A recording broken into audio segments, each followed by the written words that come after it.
우리에게 주신 하나님의 말씀은 마태복음 25장 24절에서 30절 말씀입니다.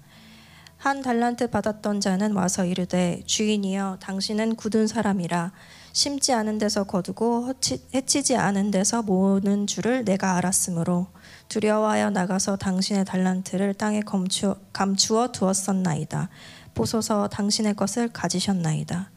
그 주인이 대답하여 이르되 악하고 게으른 종아 나는 심지 않은 데서 거두고 해치지 않은 데서 모으는 줄로 네가 알았느냐.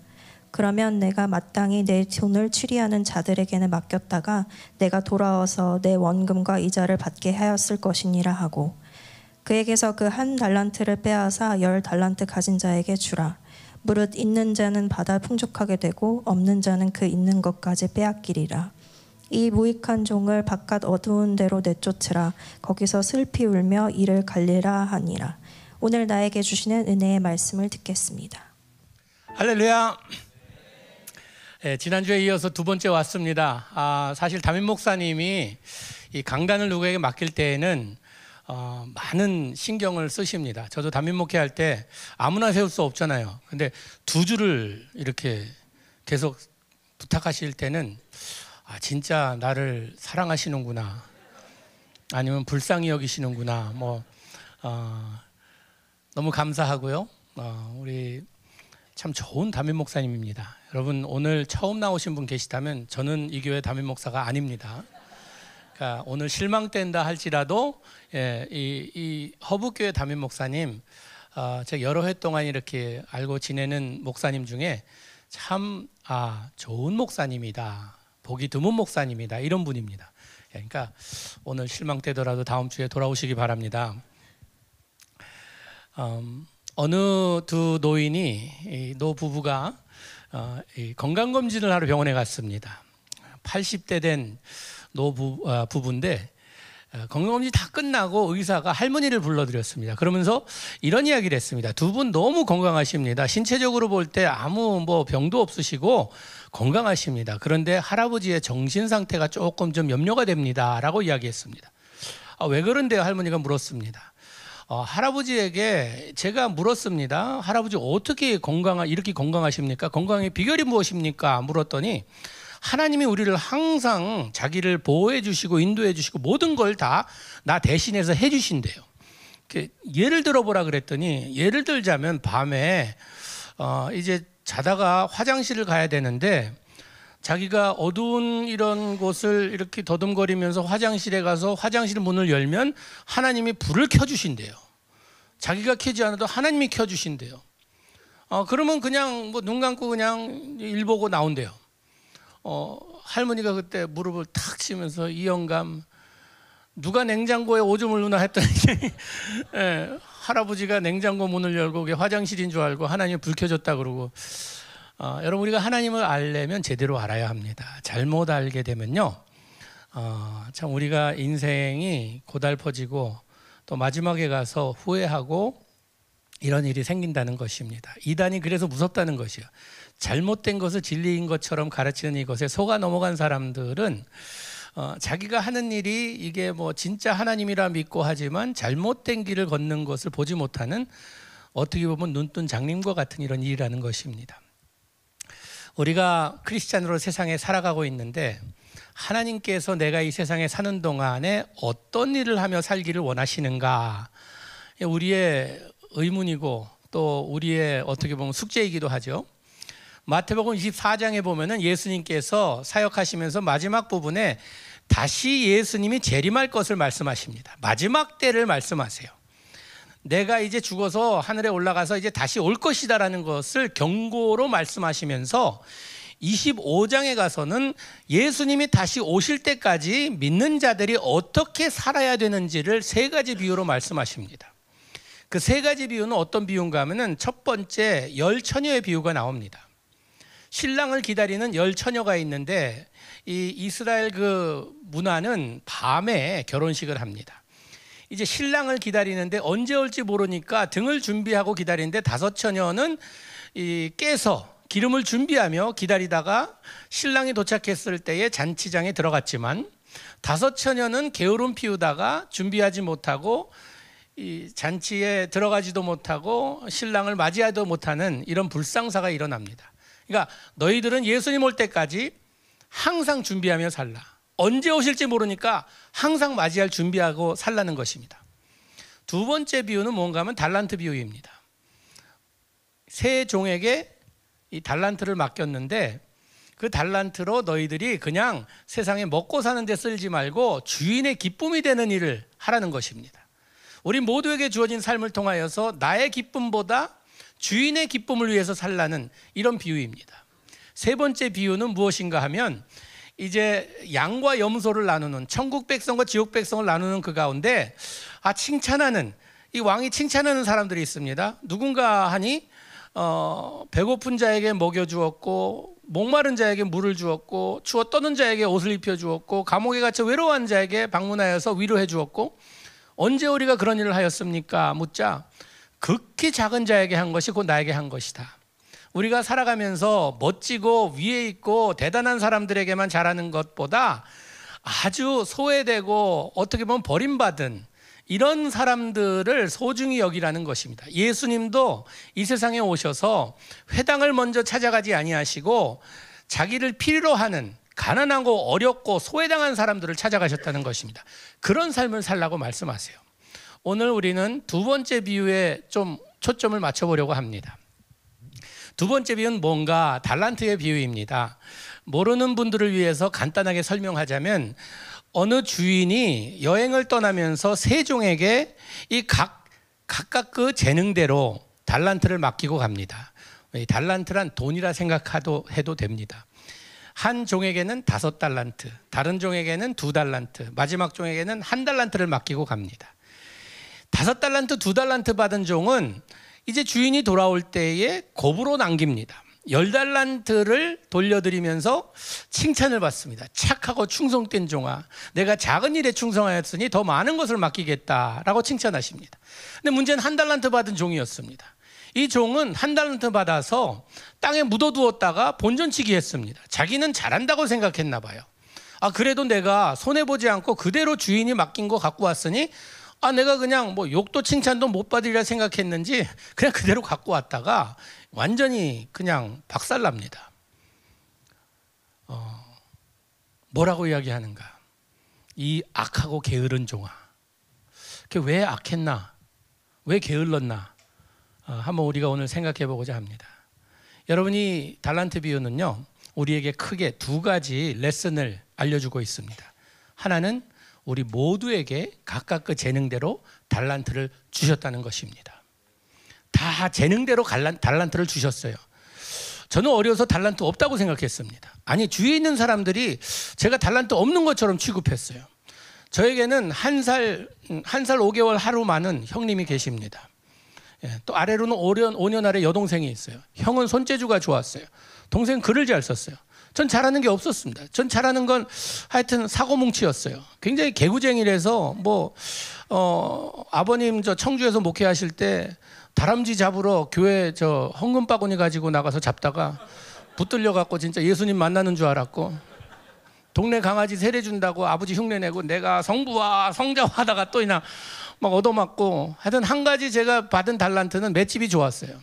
저희 아버님은 이제 성경적으로 아이들을 양육하신다고 매를 아끼지 아니하셨어요. 근데 제가 본보기로 많이 맞았어요. 왜냐면 저는 맞고 나도 후유증이 없었거든요. 그래서 아버님이 부담 없이 그냥 본보기로 저를 많이 때리셨는데, 저는 맞아도 거기에 내 맞았으니 좀 제대로 인생을 살아야겠다 이런 게 없었어요. 한 번 맞으면 끝나는 건데 이 정도였지. 그게 부모님의 기도 제목이었어요. 쟤는 커서 뭐가 될까? 잘하는 게 아무것도 없고 맨날 보면 사고만 치고 이상한 짓만 하고. 여러분, 그런 자녀들이 여러분 가정에 있으면 염려하지 마세요. 목사 됩니다. 하나님께서 저에게 1달란트 아니라 0.1달란트 뭘 주셨나 봐요. 그러니까 허브교회 와서 오늘 설교하고 있잖아요. 모두에게 하나님께 달란트를 주셨다는 것이 첫 번째 레슨입니다. 또 주신 것에 대한 하나님은 분명한 결산을 하신다는 것입니다. 주님 앞에 설 때 내가 너에게 맡긴 것으로 뭐 하다 왔냐? 잘 먹고 살다 왔습니다. 잘 먹고 살기 위해서 우리에게 주신 달란트가 아니라는 것입니다. 주인의 이득이 되기 위해서, 주인의 기쁨이 되기 위해서 우리에게 맡겨주신 달란트라는 것입니다. 여러분, 하나님께서 나에게 많은 것을 맡겼다고 하면 많은 것을 기대하신다는 것입니다. 내가 편하고 내가 쩡쩡거리며 사는 이것이 아니라 주신 것으로 내가 축복의 통로가 돼야지, 지난주 얘기한 것처럼 축복의 댐이 되면 안 된다는 것입니다. 꾸역꾸역 여기에.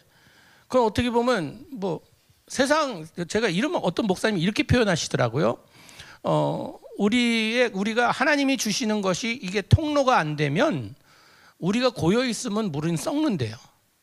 이걸 흘려 보내야 되는데 계속 내가 내 것 하고 막아놓으면 인생이 썩는다고 이야기하더라고요.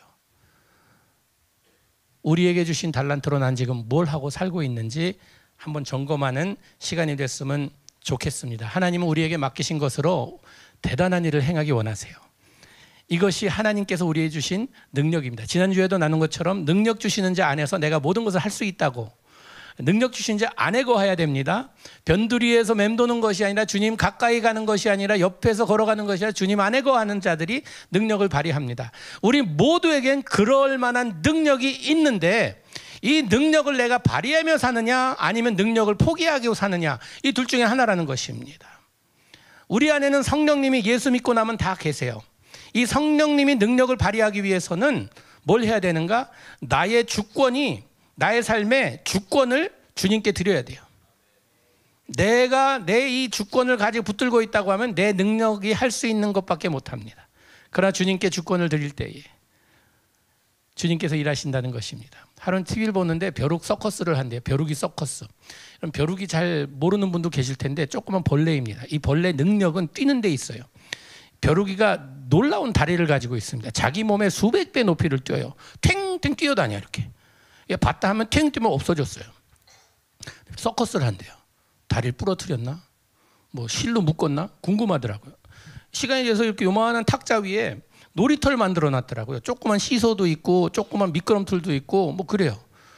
이거 가지고 나오는데 보니까 병에 살아있는 벼룩이에요. 움직이더라고요. 저거 뚜껑 열면 튈 텐데 안 튀더라고요. 핀셋으로 잡아서 미끄럼틀에 놓으니까 다리 흔들면서 내려오는 거예요. 좋아갖고 시소에 두 마리를 놓고선 오르락내락 가만히 안 뛰는 거예요. 왜 안 뛰지? 이제 묻는 거예요. 사회자가 어떻게 훈련시켰냐고 했더니 잡는 게 힘들지 잡고 나면 게임 오버래요. 목이 낮은 병에 이걸 잡아놓으면요, 구멍 몇 개 뚫러서 열심히 뛴대요. 왜? 본능이 뛰는 거니까. 자기 받은 달란트가 뛰는 거니까 열심히 뛰는데, 전에는 하늘이 높다 뛰었는데 이제는 뛸 때마다 이 뚜껑에 부딪히는 거예요. 힘껏 뛰었는데 뭐 어디 가서 꽝 부딪히면서 머리 현기증이 나고 여기 멍들고 저기 멍들고 그러면서 벼룩이가 생각해요. 이상하다. 왜 아프지? 뛸 때마다 아프네. 상처가 나네. 그러면서 한참 그렇게 뛴대요. 부딪히면서 뛰다가 그 다음에는 이 작은 벼룩이 머리에서 생각을 한대요. 뛰면 안 되나? 전에는 뛰어도 괜찮았는데 이젠 뛸 때마다 아프네. 그러다가 이 작은 벼룩 마음에 결단을 내린대요. 그만 뛰어야 되나 보다. 기자. 그리고 기어다닌대요. 아직도 다리의 능력은 있습니다. 그런데 포기한 거예요. 더 이상 뛰지 않기로 포기한 거예요. 왜? 아프다는 핑계로, 상처가 난다는 핑계로. 주님의 자녀들이 능력을 약속하신 하나님의 말씀을 처음에는 믿고 주님 능력 주시는 자서 해보겠습니다 라고 하는데 세상에 살면서 만만치 않아요. 여기 부딪히고 저기 부딪히고 상처받고 아파하고 힘들어하고 고통스럽고 이러면서 하나님 이렇게 신앙생활하는 게 힘들어요.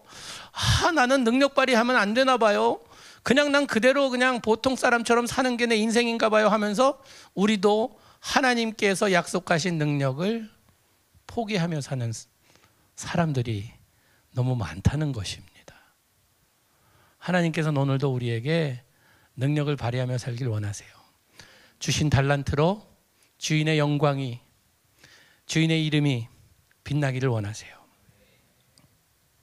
한 달란트 받은 사람 좀 우리 생각해 보고자 합니다. 이 사람의 문제는 무엇이었는가? 첫째, 꿈이 없었어요. 비전이 없었어요. 제 청년 시절 때 CCC라는 이런 대학 선교단체에서 이제 집회할 때마다 따라다녔거든요. 미국에서. 근데 항상 가면 이제 비전 컨퍼런스라고 해요. 비전 컨퍼런스가 하는데 가서 항상 메시지는 똑같아요. 청년들이여 비전을 가져라. 비전이 없는 민족은 망한다고 막 이러면서 비전을 가지래요. 영어로 비전은 이거 보는 거거든요. 잘 보이는데 자꾸 다른 걸 보래요. 뭘 보라는 건가? 안경 끼고 그냥 눈 닦고 보는데도 잘 보이는데 뭘 자꾸 보래요. 그 말도 듣다 보니까 이거 뭔가 한참 연구하다 제 나름대로 이런 결론을 내렸어요. 비전이란 완성품을 볼 수 있는 안목이에요. 완성품을 볼 수 있는 안목. 어머니들이 아기를 보면서 꿈을 꾸는 것처럼. 한 번은 아내가 이제 쇼핑 간다 그래서 따라 나섰습니다. 메이시라는 백화점에 갔는데 화장품 섹션을 지나가는데 카메라가 있고 모니터가 2개 있는데 부르더라고요. 이거 잠깐 와봐요, 잠깐. 그 아내한테 여기 잠깐 서라 그러더니 사진을 딱 찍더니 왼쪽 모니터에 아내 얼굴이 나오고 오른쪽 모니터에 아내 얼굴이 나오는데 한 15년은 젊어 보여요. 모든 김이 다 없어지고 뭐 주름도 없고 뭐 깨끗하게 나와요. 오! 그러면서 신제품이 나왔는데 6개월만 쓰면 이렇게 된대요. 내가 진짜 이러냐고. 만약에 안 되면 어떻게 하냐고 그랬더니 6개월 쓰고 아무 변화 없으면은 가지고 오래요. 다 쓴 거. 환불해 주겠대요. 진짜 그러냐고. 그렇대요. 아내가 가재요. 얼마냐고 물어봤어요. 굉장히 비싸더라고요. 아내가 가재요. 그러니까 잠깐만 기다리라고. 진짜 이렇게 되냐? 된대요. 전 사실 아내가 제 화장품 쓰는 걸 굉장히 아까워해요. 왜냐하면 하나님께서 흙으로 만드셨는데 흙을 치장해봤자 뭐 흙이 어디 가겠어요. 그 흙이지. 뭐 좀 더 밋밋하고 좀 뽀얗고 깨끗한 이런 뭐 그런 걸 위해서 그만큼의 돈을 투자한다? 뭐 그런 생각이었거든요, 항상. 그런데 딱 이 사진을 보니까 이거 해볼만 하다라는 생각이 들더라고요.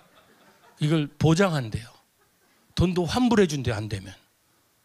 그래서 내가 자꾸 거기서 머뭇거리니까 아내가 왜 안 하던 짓 하냐요.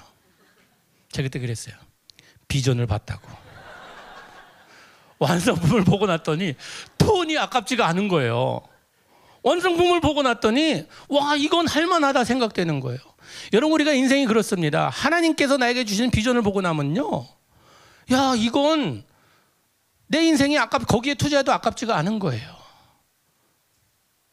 여러분, 우리가 인간의 꿈을 꾸면은 야망이 됩니다. 하나님의 꿈을 꾸게 되면요, 비전이 돼요. 하나님이 나의 삶을 통해서 어떤 역사를 하실지, 지금 당장 그런 상황이 아니라 할지라도요, 지금 상황을 보면서 인생을 결정하지 마세요. 영화 잠깐 한 몇 분을 보고 이 영화가 어떻다 이야기할 수 없듯이요, 우리의 인생도 지금 내가 처한 이 상황을 보면서 나는 안 돼라고 이야기하기엔 너무 이릅니다. 하나님께서 나의 삶의 영화를 어떻게 찍어나갈지는 두고 봐야 된다는 것이에요. 이 1달란트 받은 사람은 내가 받은 이 1달란트로 뭘 할지 아무것이 보이지 않았다는 것입니다. 아니, 생각도 하지 않았어요. 땅에 그냥 묻어놨잖아요. 차라리 은행에 갖고 갔으면 이자라도 받죠. 자기 받은 달란트 다른 사람이 하는 거 따라 했기만 했어도 뭐가 됐을 텐데 아무것도 하지 않았다는 게, 그래서 게으른 종이란 이런 꾸중을 듣습니다. 비전을 먼저 가져야 돼요.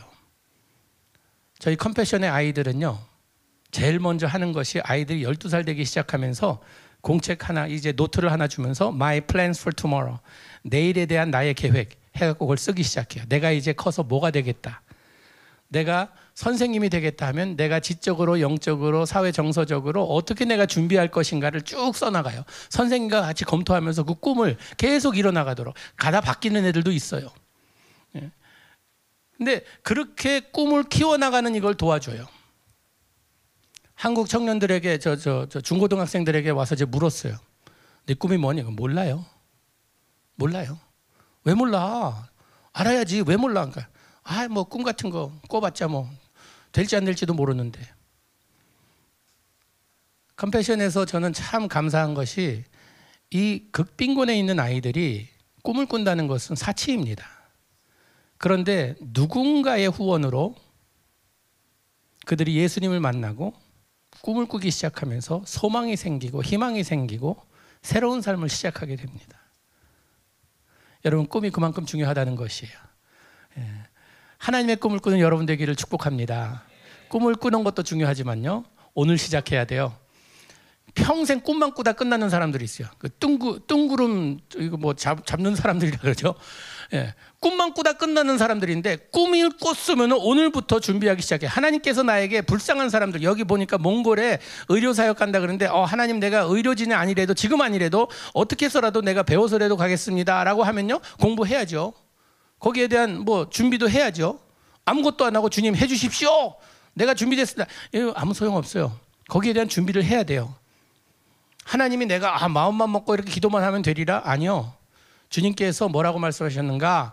걱정하지 말라. 너희들이 하나님께서 뭐 다 먹여주시고 입혀주시고 하신다 말씀하시면서 하늘에 나는 새를 보래요. 들에 핀 꽃을 보래요. 여러분, 하늘에 나는 새를 보라 하셨지 저 가지에 앉아있는 새를 보라 하지 않으셨어요. 들에 꽃 피기가 얼마나 힘든지 아세요? 물이 없는 곳입니다. 근데 그곳에서 뿌리를 내리고 꽃을 피기 위해서 얼마나 많은 노력이 있겠어요. 하나님께서 우리를 인도하실 때 우리는 그냥 기도만 하면 다 이루시리라? 아니요. 우리는 씨를 심고 물을 뿌리고 하나님께 매달리는 이런 삶을 살아야 돼요. 오늘 시작해야 됩니다. 이걸 미루지 마세요. 오늘이 하나님께서 금 중에 제일 소중한 금이 뭡니까? 지금입니다. 영어도 보면요, 선물을 프레젠트라 그래요. 그리고 지금을 프레젠트라 그래요. 지금 하나님께서 나에게 주신 선물이, 이것이 우리에게는 소중한 것이기 때문에 주신 꿈 미루지 마세요. 하나님께서 마음을 주시면요, 행동으로 옮기세요. 저도 하나님께서 대형교회 이렇게 좀 목회하다가 불쌍한 아이들에게 눈을 돌리게 하시더라고요. 그러면서 그런 마음을 주시는 거예요. 형은아, 내가 지금 세상에 오면은 내가 교회를 먼저 찾아가기보다는 그 불쌍한 아이들을 먼저 찾아갈 것 같다. 그러니까 내가 가는 곳에 너도 가지 않을래? 그런 마음을 딱 주시는 거예요. 그런 마음을 주셔서 제가 원래는 하나님, 내가 교회 은퇴하고 65세 때 가도록 하겠습니다 라고 했다가 가만 생각하니까 맨날 설교하는 게 하나님께서 마음 주시면 지금 하라 그랬는데 나는 내 거 할 거 다 하고 이제 그 다음에 하겠다. 65세 되면 애들한테 가면은 애들이 좋아하겠어요? 예? 그러면 웬 할아버지가 와서 막, 지금도 제가 할아버지인데 하겠어요. 그래서 해야겠다 해갖고 그냥 그 마음을 주시고 나서 당장 교회 사임하고 떠나겠다고 하고 왔더니요, 하나님의 계산법은, 하나님의 방법은 실수 없으신 하나님이십니다. 와, 목회할 때보다 느끼지 못했던 감동과 감격과, 제가 이렇게 눈물 많은 남자인 줄 몰랐어요. 예. 우리 아이들이 아빠는 눈물이 있는 사람이냐고 할 정도로 눈물이 없었는데 컴패션 그 비전 트립 인도할 때마다 울고 같이 울고 막 이래요. 참 너무 감사한 일이에요. 하나님께서 꿈을 주셔서 그 길을 오늘 시작하면 후회하지 않습니다. 작은 일부터 시작하세요. 우리의 문제는요, 한꺼번에 하나님을 감동시키려고 하는데 성경의 이 진리는, 하나님 나라의 비밀은요, 작은 것에 있지 큰 것에 있지 않습니다. 겨자씨와 같은 믿음이 산을 옮길 만한 능력이 된대요. 어린애와 같은 믿음이 하늘 천국에 갈 수 있는 믿음이래요. 좁은 문으로 들어가래요. 좁은 길로 걸으래요. 어린아이의 점심이 많은 사람들을 먹입니다. 두세 사람이 모인 곳에 주님께서 함께 하신다고 말씀하시지, 이 적어도 못해도 한 200-300명 모여야 내가 그곳에 가겠다 말씀 안 하세요. 작은 것에 주님께서는 감동을 받으십니다. 과부의 2렙돈, 이것에 감동을 받으신 예수님이셨어요. 여러분, 우리는 큰 것으로 하나님을 감동시키려고 하는데 우리 하나님은요, 작은 것에 감동받으시는 분입니다. 작은 것부터 시작하세요. 내가 뭐 이웃을 돕겠다. 제가 그 LA에서 목회할 때 그런 얘기를 했어요. LA에 멕시칸들이 무지 많습니다. 무지 많아요, 멕시칸들이. 뭐 한 3분의 1은 멕시칸 같아요, LA에. 그래서 한인타운에도 보면은 한인 그 뭐 식당이나 뭐 사업하시는 이런 분들 보면 뭐 멕시칸 없는 분들이 없어요. 멕시칸이 없으면, 그런 영화가 나왔어요. Day Without Mexican. 멕시칸이 없는 하루 해갖고 나왔는데 어느 날 하루 멕시칸이 다 없어졌어요. 그랬더니 모든 게 다 마비된 거예요. 쓰레기가 쌓이고 건축이 이제 멈추고 이 정원이 다 뭐 풀이 막 그냥 잡초들이 막 자라고 이런 영화인데 한번 보세요. 재밌어요. 그만큼 많은데 보통 보면은 한국 가게나 식당에서 일하는 분들, 멕시칸들 이렇게 잘 대하는 분들이 그렇게 많지가 않아요. 어떻게 보면 좀 이렇게 낮게 보고 막 이름도 맥장이라고 부르고 한국말로 막 욕하고, 멕시칸들이 제일 먼저 배우는 게 한국 욕이래요. 왜냐하면 맨날 뭐 한국 사람한테 듣는 뭐 욕 먹고 하니까. 근데 꼭 여름 돼서 비행기 타고 가야 멕시칸들이 사랑스러워 보이는 거예요. 멕시코 가야 당신은 사랑받기 위해 하고, 바로 문 앞에 있는 멕시칸들은 사랑 못하고. 이게 뭡니까? 모순이잖아요. 잘못된 거잖아요. 내 바로 앞에 있는 이 사람을 사랑하지 못하면서 꼭 비행기 타고 가야, 거기는 한 번 보고 안 볼 사람이니까 그냥 사랑한다 그러고, 여기 매일 봐야 되는 사람이니까 그냥 귀찮아 그런지 몰라도, 우리는 바로 주위에 있는, 가까이 있는 사람, 작은 것부터 시작하는 게 바로 그런 것입니다. 하나님께서 주신 꿈을 오늘부터, 작은 일부터 시작돼야 된다는 것입니다. 근데 이 한 달란트 받은 사람의 제일 큰 문제는 무엇이었냐 하면 주인에 대한 잘못된 생각입니다.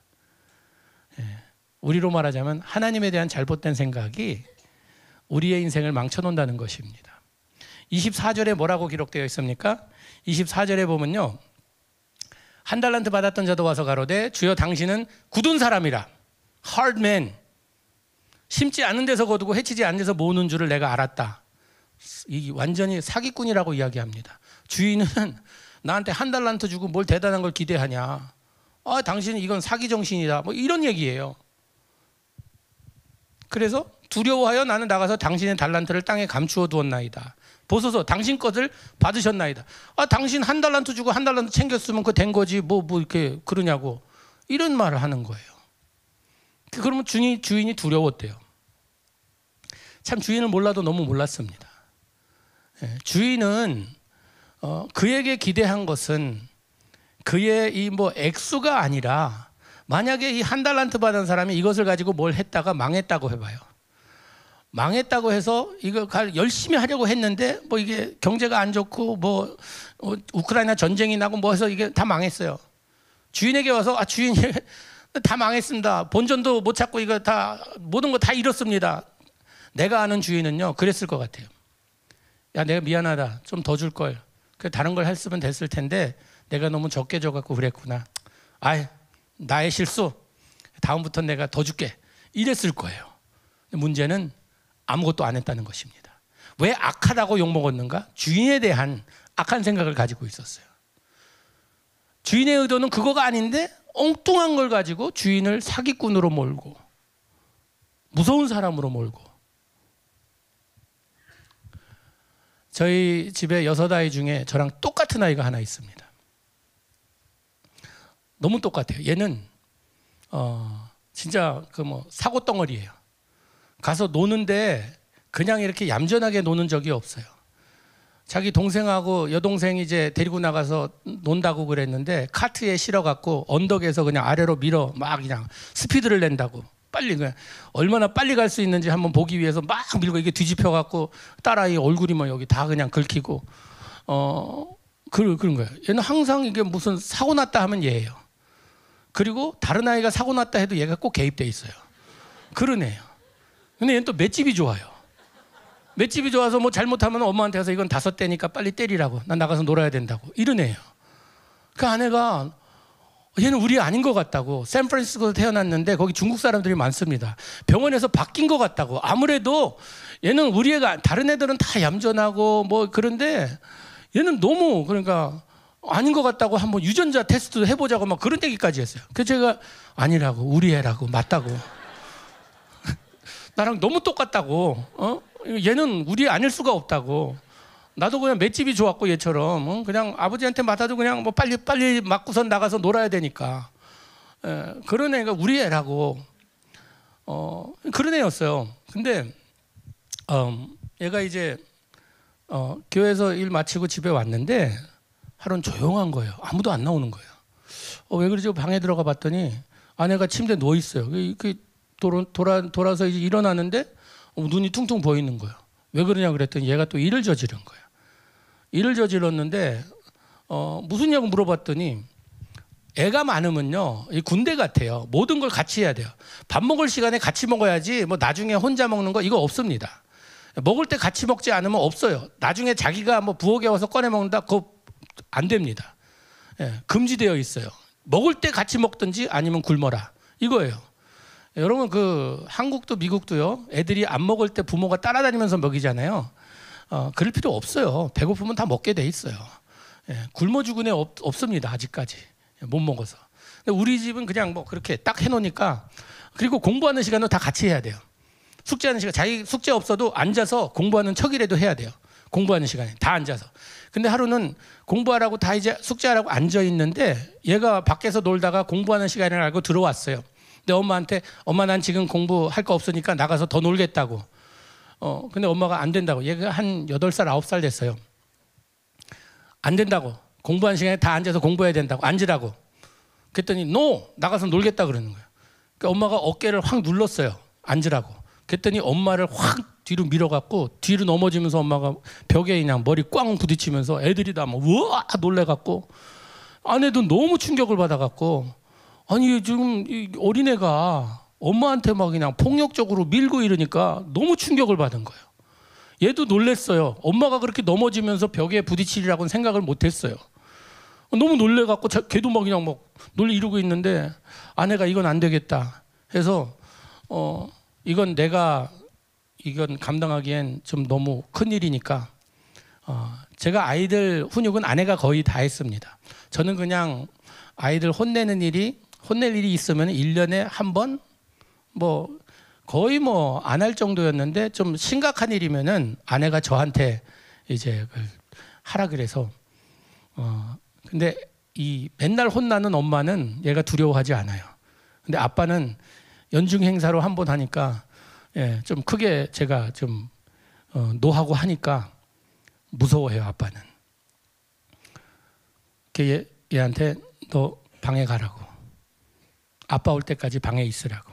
너 아빠 오면 반 죽는다고. You have dead 그랬어요. 여러분, 반 죽인다는 말이 사랑의 표현 아닙니까? 반은 살려둔다는 말 아니에요. 근데 방에 가라는데, 그러고 이제 뭐 다른 애는 앉아서 뭐 그냥 무서우니까 다들 지금 이게 환경 다 그런데, 얘는 방에 가라 그러니까 가서, 집이 좀 큰 집이었어요. 방으로 안 가고 밖으로 나갔어요. 나가서 바로 길 건너 있는 LA 경찰이 저희 그 집 앞에 살았거든요. 그 집에 가서 문을 두드린 거예요. 나 좀 도와달라고. 우리 아버지 오면 나 반 죽는다고. He's gonna kill me, help me. 그래서 경찰은 아이들 보호할 책임이 있잖아요. 들어오라 그래갖고 어디 멍든 데 없나 다 체크하고 1시간 데리고 있으면서 뭐 어떻게 부모가 너를 뭐 하냐, 뭐 때리냐, 뭐 이런 뭐 다 그냥 뭐 얘기한 거예요. 집에서 난리 났어요. 방으로 가라 그랬는데 없는 거예요. 1시간쯤 지났는데 뭐 아무리 찾아도 없어서 경찰한테 전화하려고 그랬는데 문 두드려 나가봤더니 데리고 온 거예요, 경찰이. 그러면서 아내한테 막 젊은 새파랗게 젊은 경관인데, 당신 분노 조절에 문제가 있다 그러면서 가서 치료받아야 된다고, 이건 뭐 애한테 뭐 협박하고 그런다고 막 그냥 화를 내면서, 아내가 너무 창피해서, 우리 목사 가정인 거 알거든요. 목사 가정에서 뭐 봐 죽인다 살린다 얘기 나오고 막 이러니까 I'm sorry 그런데 지금은 내가 그냥 지나가지만 다음번에 이런 일 있으면 내가 이거 아이들 그 보호하는 거기 연락해서 아이들 다 데려가라 그러겠다고 막 이러면서, 아내가 너무 뭐 부끄럽고 창피해서 어쩔 줄 몰라 알겠다 그러면서 미안하다 그러고 이제 딱 간 다음에 문 닫고 너 방에 가라고. 넌 이젠 you're dead. 넌 이제 죽었다. 그리고 아내는 방에 들어와서 막 그냥 너무 마음이 무너져서 뭐 울고 있던 거예요. 그 뭐 눈이 막 퉁퉁 부었어요. 얼마나 울었는지. 그 얘기 듣는데 피가 거꾸로 솟는다는 말이 실감나더라고요. 와, 주님, 이럴 때는 어떻게 해야 됩니까? 근데 갑자기 머리에 성경 구절이 탁 기억이 나는 거예요. 불순종하는 자는 돌로 쳐 죽이라는 구약의 말씀이 있어요.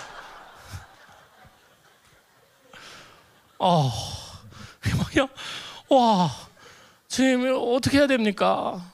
이게 진짜 아버지 얼굴에 먹칠한 것도 그렇지만 이 하나님 이름까지 망령되이 일컫는 이런 못된 아들을 어떻게 해야 됩니까? 지혜 달라고 막 기도했어요. 한 30분 지난 다음에 저는 이제 거실에 소파에 앉아 있고 2층 집이었는데 애 방은 2층이었는데 내려오라고 불렀어요. 다른 애들은 방 안에서 이제 문 조금 열어놓고 무슨 일이 일어날지 이제 예수님이 재림하시든지 얘가 예수님을 만나든지 둘 중에 하나라 생각했는지 그러고 있는데 내려오라 그러는데 딱 보니까 애가 좀 이상해요. 그러니까 옷을 7겹 입고 이제 준비한 거예요. 맞을 준비를 한 거예요. 이게. 예, 그래서 뚱뚱해서 이렇게 입고 그 더운 날인데 땀 뻘뻘 흘리면서 이러고 내려오는 거예요. 이러고. 예, 웃을 수도 없고 저만큼 이렇게 서 있더라고요. 저 내려와서 가까이 오라고. 그러니까 뭐 요만큼 가까이 오라. 한 20번은 불렀을 거예요. 20번을 불러서 제 앞에 딱 와서 섰어요. 제가 손목을 딱 잡았거든요. 얘가 떠는데 제가 같이 떨리는 거예요. 얼마나 떠는지 무서워서 벌벌벌벌 떠는 거예요. 이렇게 잡고 있다가는 이거 안 되겠더라고요. 그래서 제가 허리를 끌어안았어요. 제가 이렇게 끌어안고 제 앞으로 당기면서 아들아, 아빠가 정말 미안하다. 내가 두렵고 무서울 때 아빠한테 달려와야 되는데 다른 사람에게 달려가게 해서 아빠가 너무 미안하다. 아빠가 너를 사랑하는데 얼마나 사랑하는지 아니? 내 목숨보다 너를 더 사랑해. 그런데 내가 너에게 나의 사랑의 모습을 보여주기보다는 아빠의 무서운 모습을 더 보여줘서 너무 미안하구나. 아빠 용서해줘. I am so sorry. 그걸 끌어안았어요. 저도 계속 뭐 울고 얘가 갑자기 우와 소리 지르더니 그 8살 된 아이가 우는데요. 좀 목을 놓아 우는다는 말이 표현이 그때 실감이 나더라고요. 막 울면서 저도 울면서 아들한테 아들아 사랑한다. 내 목숨보다 너 더 사랑해. 아빠가 그렇게 무섭게 보여서 너무 미안해. 이 말을 반복하면서 계속 아들에게 이야기했어요. 다른 애들도 다 내려오더라고요. 얘 괜찮은가 봐. 내려와서 하루 하나한테 제가 너도 내가 진짜 사랑해. 아빠가 아빠의 목숨보다 더 소중히 여기는 너희들이야. 진짜 사랑한다. 하면서 그날 저희 가정에 진짜 부흥이 있었습니다. 같이 찬양하고 기도하고 하나한테 내가 너를 위해 내 목숨도 버릴 수 있어 라고 난 이야기했지만요, 우리 하나님 아버지는 목숨을 버리셨어요. 우리에게 사랑을 보여주기 위해서 목숨을 진짜 버리셨어요. 십자가에서. 그런 분이 우리 하나님이세요. 그런 분이 우리 삶의 주인이세요. 그런데 이 한 달란트 받은 종은 그 주인의 마음을 이해하지 못하고, 주인은 자기를 골탕 먹이려는, 주인은 자기에게서 뭘 이득을 보려는 이런 사람으로 오해하고 착각하고 있었다는 것입니다. 몇 해 지난 다음에 졸업식이 왔어요. 초등학교 졸업할 때 미국에서는 이제 저희 사는 동네에서는 초등학교 졸업생들이 그렇게 많이 있지는 않으니까 그때 한 100여 명 된 것 같아요. 하나에 올라와서 자기 이름 대고 이 다음에 커서 자기가 뭐 되겠다고 자기의 꿈을 이야기합니다. 우리 아들 차례가 왔어요. 얘가 딱 올라가더니 자기 이름 대더니 When I grow up, 나 이 다음에 크면 I wanna be a pastor just like my daddy. 그러니까 아빠처럼 목사 되고 싶대요. 근데 갑자기 제 눈에서 눈물이 주르륵 흐르는 거예요. 아니, 무슨 눈물이지? 그러니까 제 생각이 그날로 돌아갔어요. 그날 내가 홧김에 반 죽여놨으면 얘는 절대 아빠처럼 안 되겠다 그랬을 거예요. 아빠의 마음을 알고 나니까 아빠처럼 되고 싶대요.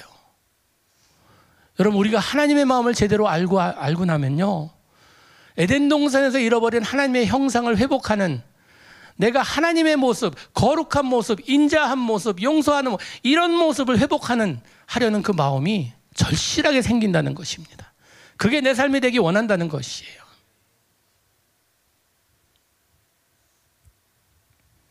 그 아이 지금 30살입니다. 신학교 가려고 지금 텍사스에 사는데 지금 다니는 교회가 너무 좋은 교회, 미국 교회 다니고 있는데 거기서는 신학생을 이제 신학교로 직접 보내는 것보다 그 교회에서 먼저 이 교인이 주의 종이 될 만한 모든 이걸 갖췄는지를 시험을 먼저 봐요. 시험을 보는 뭐 거기에 그 사명과 소명과 그리고 달란트와 이 모든 것들을 보는데 신청해서 시험을 봤는데 첫 시험에 떨어졌어요. 그래서 지금 얘 마음은 아직도 자기는 앞으로 사역자로 섬기겠다는 그 마음이 간절해요. 여러분, 한 달란트 받은 사람이 꿈도 없을 뿐더러 하나님의 마음을 제대로 알지 못했기 때문에 이를 갈며 슬피 우는 이런 상황에 처했다는 것입니다. 한 번 사는 일생이에요. 다시 반복은 없어요.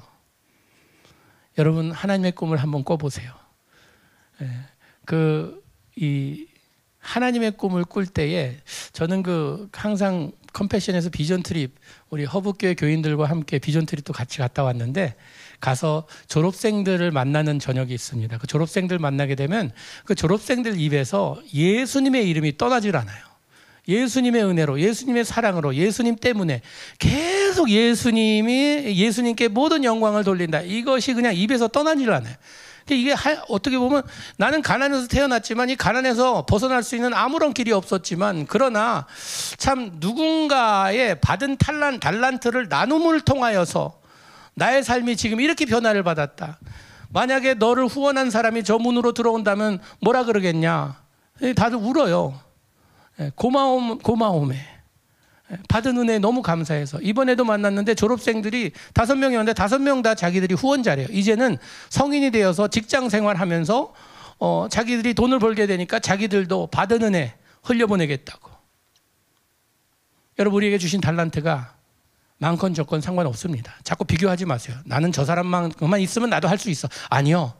컴패션에서 보니까 있기 때문에 하는 분들이 아닙니다. 있기 때문에 하는 분들도 있지만요, 없는 가운데 나눠야겠다.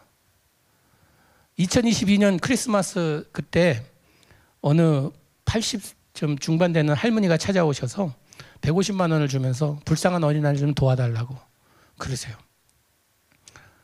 얘기해 보니까 이분이 굉장히 가난하게 사시는 분이세요. 어렵게 사시는 분이세요. 근데 귀가 들리지 않아서 이 보청기를 사야 될 텐데 돈이 없으니까 나라에서 돈 받아서 사시는 분이세요. 간신히 사시는 분. 돈이 없고 하니까 지금 이거 모아야겠다 해서 뭘 하셨냐면 폐기를 이거 주워 갖고 뭐 깡통 뭐 박스 같은 거 주워 갖고 뭐 1,000원, 2,000원 이렇게 해 갖고선 150만 원을 모은 거예요. 보청기 하려고. 근데 가만 할머니가 생각하니까 내가 84년 살면서 항상 가난 가운데 시달리고 이러면서 좋은 일 한번 못 해봤는데, 보청기 해봤자 요새 들려오는 뭐 뉴스 다 안 좋은 뉴스밖에 없는데 잘 들어봤자 뭐 하겠냐, 못 듣는 게 차라리 낫지 하면서 내가 죽기 전에 한번 좋은 일 해봐야겠다. 그 돈 갖고 오신 거예요. 그걸 어떻게 받아요? 핏돈인데 그걸 어떻게 봐요? 안 받겠다고, 못 받는다고 했더니 할머니가 화내시면서 내가 지금 죽기 전에 한 번이라도 선한 일 하고 가려고 하는데, 하나님 앞에 설 때 좀 제대로 칭찬받고 싶어서 그러는데 그걸 못하게 하냐고. 어떻게 해요? 받았죠. 받은 다음에 국민일보에 연락했어요. 이러이러한 분이 오셔서 이렇게 해서 주셨다고, 너무 귀한 일이라고, 이건 좀 알려야 될 것 같다고. 그 기사를 냈어요. 근데 보청기 회사 사장님이 그걸 보신 거예요. 저희 사무실에 연락이 왔어요. 그 할머니 어디 계시냐고 연결해 달라고. 최고의 보청기를 해드렸어요. 거기서 그냥 내가 가진 것이 적다면 적은 것으로. 이 설교를 하면 항상 연로하신 분들이 그런 말씀하세요. 목사님, 난 가진 것도 없고 능력도 없고 힘도 없고 이제 뭐 할 것은 기도밖에 없습니다. 어느 권사님이 그런 말씀 저한테 하셔서 제가 막 버럭 화냈어요. 권사님은 기도를 그렇게 우습게 하시냐고. 기도 밖에라니요. 기도는 하나님의 마음으로 움직이는 능력이 있는데 기도 밖에라니요. 기도로 얼마나 능력의 일들을 할 수 있는 것을 그 기도 밖에? 아니, 나는 기도할 수 있습니다라는 이런 최고의 일을 할 수 있다는 것을 자부심으로 여기야죠. 그거 밖에라고 말씀하지 마세요 라고 이야기했습니다. 한 번 사는 일생입니다. 주신 달란트 우리 여기 모든 분들에게 각각 그 재능대로 맡기셨어요. 나게 적게 주셨다고 그거 갖고 하나님 나 이거 갖고 먹고 살기도 힘든데 목구멍이 포도청이라고. 아니요. 극히 적은 자에게 뭐라도 할 수 있습니다. 한번 해보세요. 여러분의 삶이 변할 것입니다. 저는 필리핀의 아이들이 도움을 받잖아요. 우리 한국에 여기 허브교회도 굉장히 많은 분들이 지금 후원하고 계신데 여러분 그 후원을 받는 아이들이 최고의 어떻게 보면은 수혜자다. 혜택을 받는다. 아니요. 혜택은 돕는 자가 받는 것입니다. 하늘의 상이 크리니 하늘의 보화를 쌓아 놓으리니 이것이 우리의 것입니다. 그래서 그런 마음으로 한 번 사는 일생 한 번 멋지게 사신 여러분 되시길 축복합니다. 함께 기도하겠습니다. 우리 함께 기도할 때에 주님께 이런 기도를 한번 해봤으면 좋겠습니다. 주님, 주신 달란트로 난 지금 뭘 하고 살아왔습니까? 어렵다는 핑계로, 바쁘다는 핑계로, 애들을 양육해야 된다는 핑계로, 또 나는 나이가 많고, 또 나는 가진 것이 없고, 가방끈이 짧고, 나도 좀 다른 사람처럼 이런 형편이 되면은 주신 달란트로 뭔가 하나님의 기쁨이 되는 일을 할 텐데 라고 생각하셨다면 그 생각을 바꾸시기 바랍니다. 하나님, 내가 길가에서 떠는 자에게 따뜻한 이불 덮어주는 이것, 굶주린 자에게 그냥 국밥 하나 사주는 이것이 바로 주님께 하는 일이라 말씀하셨사오니 주신 달란트로 주인이 기뻐하시는 그 일을 하며 살게 하여 주시옵소서. 나의 기쁨보다 더 소중한 것은 주인의 기쁨이라는 것을 깨닫게 하여 주시옵소서. 다 같이 함께 기도하겠습니다.